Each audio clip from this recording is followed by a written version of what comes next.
Olá!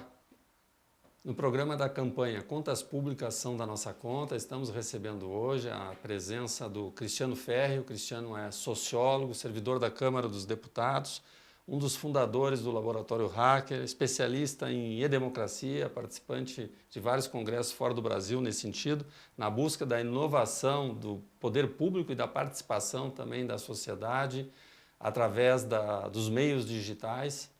E atualmente participando da equipe da inteligência do CEFOR, que é o Centro de Aprendizagem e Aperfeiçoamento da Câmara dos Deputados. Cristiano, a tua presença é muito importante para a gente poder discutir um pouco sobre como essa busca da participação legislativa via plataformas, a chamada e-democracia, que hoje já existe, né, uma plataforma na Câmara dos Deputados, pode ser importante também no setor de contas públicas, que tem os tribunais de contas espalhados pelo Brasil, tem alguns tribunais de municípios, tem o TCU, mas que, no entanto, não tem uma estrutura, é claro, para acompanhar em toda a extensão territorial da fiscalização de cada recurso público utilizado, né? A internet e o cidadão podem ter um papel importante aí na tua visão? Com certeza. Antes de mais nada, obrigado pelo convite, é um prazer estar aqui. Nós estamos percebendo que existe aí uma grande vontade do cidadão, Sérgio, de participar de tudo que tem a ver com a coisa pública.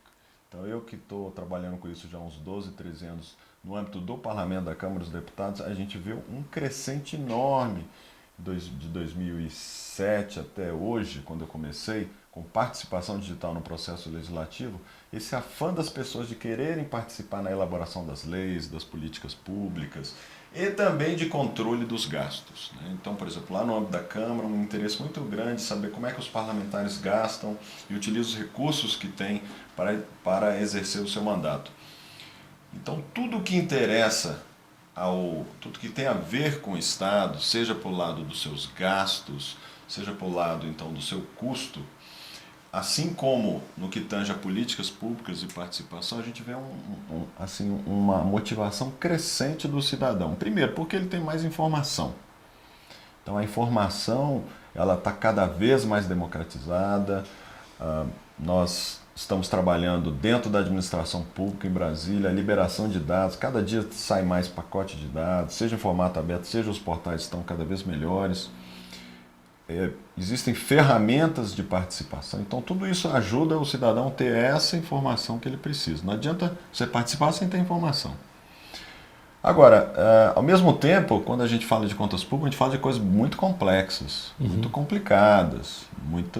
Quando você entra para entender todo o contingente de gasto, o orçamento público, como funciona, a questão de receita e despesa, isso é extremamente complexo, movido por uma máquina com vários órgãos participando, com muitos profissionais de diferentes perfis, e isso então tem um custo de aprendizagem. O custo de ter informação sobre gastos é um pouco alto. Então, eu acho que nós temos que fazer duas coisas para então termos aí um sistema onde o cidadão pode participar. E aí é muito legal, o cidadão ele pode participar na elaboração das leis, mas ele pode participar também no controle de gastos, uma coisa que ele talvez prefira fazer. Então, para isso, Sérgio, eu acho que a gente tem, por um lado, o Estado facilitar o acesso à informação de gastos, para que o cidadão entenda e possa, então, entender e exercer a sua vocação para controlar os gastos, e, por outro, facilitar ou a criação de ferramentas, ou criar ferramentas, o próprio Estado pode criar ferramentas, como alguns estão fazendo, ou facilitar ou estimular com que a própria sociedade civil possa usar essas ferramentas, criar ou desenvolver, ou simplesmente se engajar em alguma ferramenta já existente e daí sim poder participar de maneira colaborativa. Tem alguns tribunais de contas que têm, nesses últimos 2 anos principalmente, criado até seus apps, seus aplicativos, né? Muitas vezes esses aplicativos acabam sendo, digamos assim, uma replicação dos canais já existentes no site. No entanto, alguns tribunais de contas têm procurado fazer alguns aplicativos já mais interativos, né, com possibilidade do cidadão participar, né? Até o TCU também tem, se não me engano, um aplicativo de fiscalização e denúncia, né, que permite o cidadão participar. Muitas vezes, quando o poder público faz esses canais, há uma expectativa, olha, então a partir de agora essas ferramentas vão andar por conta própria, né? Mas a realidade mostra que não é, não é bem assim. bem assim, né? No entanto, aí fazer duas considerações que eu gostaria que você comentasse, né? Que se você não tem a ferramenta, é pior. Porque se você tem, você está de uma forma ou de outra declarando ao cidadão que tem uma janela de participação disponível para ele no momento que ele precisar e quando ele quiser, né? Então a existência dessa janela, do meu ponto de vista, já vale por conta própria, né? Assim mesmo, é. Mas, por outro lado, né, se você lança uma ferramenta e, ao mesmo tempo, não faz um trabalho de educação, não faz um trabalho de comunicação, pode ser que a ferramenta não consiga ser efetiva. Os meios digitais exigem essa comunicação, Cristiano? Pois é, aí você tocou num ponto que hoje é um dos principais problemas dessa chamada democracia digital, que é um conjunto aí de conhecimentos que nós estudamos, no sentido de que como é que podemos agregar tecnologia para facilitar os canais de interação, por exemplo, né, dando um exemplo, para facilitar então o acesso do cidadão à máquina. E aí algumas entidades públicas, principalmente aquelas que têm mais recursos tecnológicos, o Tribunal de Contas da União é um deles, ela então prover com ferramentas, e pode ser por meio de canais nos portais, aplicativos, agora os chatbots, né? Então Sim. talvez aí a nova geração de canais. Mas o que a gente tem visto é que, por um lado, uma dificuldade ou talvez não tanto interesse do cidadão em utilizar essas ferramentas, por outro, a dificuldade de divulgar essas ferramentas. Muita gente do Brasil não sabe, por exemplo, que existe lá o portal A Democracia da Câmara dos Deputados, um portal institucional de participação, tem o portal A Cidadania do Senado com a mesma função, tem essas ferramentas do Tribunal de Contas. Essas informações chegam com muita dificuldade no Brasil de forma geral. Por quê? Porque há uma disputa de atenção, né, com uma série de contingências aí do sistema de redes sociais, então há uma dificuldade muito grande. Então o cidadão, de forma geral, hoje que a gente vê, ele está preferindo participar por meio das redes sociais, das plataformas de redes sociais, que não são exatamente os melhores mecanismos para a participação. Então o desafio nosso aí como é que a gente pode viabilizar outros formatos de participação.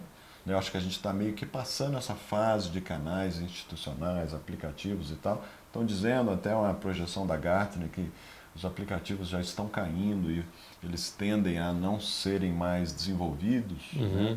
E no lugar vindo aí os assistentes virtuais, os chatbots. Então, de que maneira que a gente então pode evoluir nessa questão aí de ter outros canais ou, sei lá, fazer algum trabalho com as plataformas de redes sociais para que elas possam melhor canalizar também essas formas de interação. Porque hoje parece que qualquer medida até oficial e de governos principalmente, elas precisam, para de fato serem implementadas e funcionarem, elas precisam chegar até o cidadão precisa se engajar. Aí aquela lei acontece de fato, aí as pessoas entendem o propósito, né?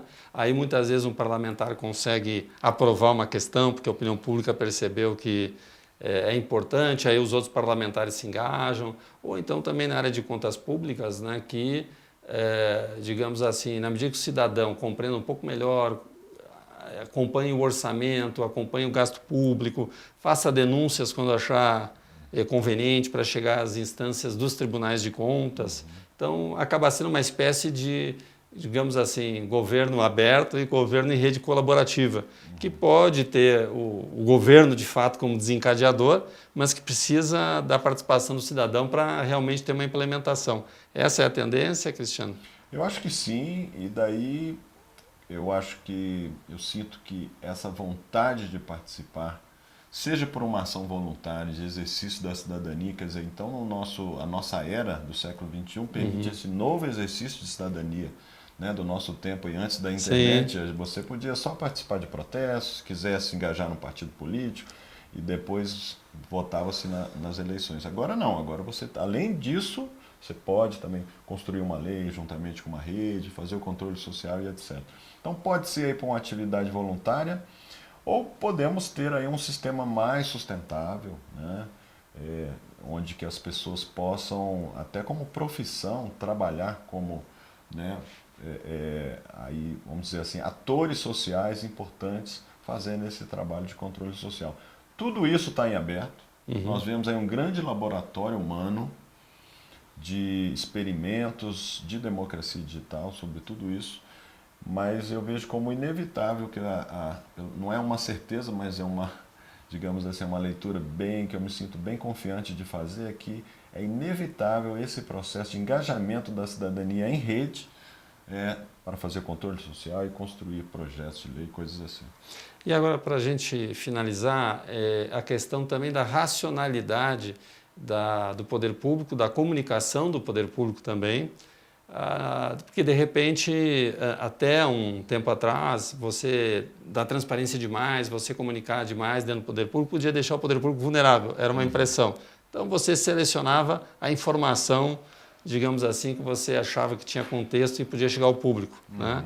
Hoje em dia mudou, né? A comunicação é uma ferramenta fundamental para poder governar, fundamental para poder legislar, mas ao mesmo tempo a gente vê uma profusão, como você falou, não só de aplicativos, mas de iniciativas em geral do poder público, né? E cada um de forma avulsa, né? Até que ponto talvez os poderes públicos tinham que, em cada área, né, tentar trabalhar juntos na comunicação para poder também terem seus próprios hubs, a concentração de audiência, né? Porque não faz muito sentido, por exemplo, na área de contas, será que faz sentido cada tribunal de contas ter o seu aplicativo? Né? Cada um fazer seu esforço de comunicação para ferramentas diferentes, né? Ou será que valia a pena fazer uma ferramenta do sistema?